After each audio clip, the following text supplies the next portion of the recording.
One developer spent a year blocking boats from 1.5 billion pages. That story, a tree problem worth stealing, and what's new? Let's go. There's a lead code problem going around this week on summing interaction cost across tree groups. If you're prepping trees, that's a good one to sit with. It's less about reversal and more about grouping first. Think of a context window, like how many pages of a book a model can hold in its head at once. Kimi K3 just showed up holding roughly triple what most models manage, 256K tokens. You don't need to go use it, but if an interviewer brings up context length trade-offs, now you've got a real example. Someone wrote up a year of fighting scrapers on a site with 1.5 million pages.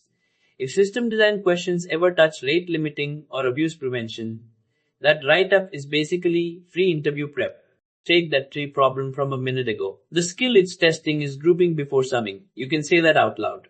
If you can't name what a problem is testing beyond, this seems hard. It won't stick. And it's not worth your hour. Same goes for how you talk about your prep.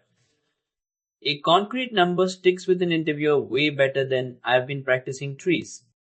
Next up, I want to actually sit down and work through that tree grouping problem properly, start to finish. That's the week. If something in your prep is confusing, or there's a topic you want covered next, drop it in the comments.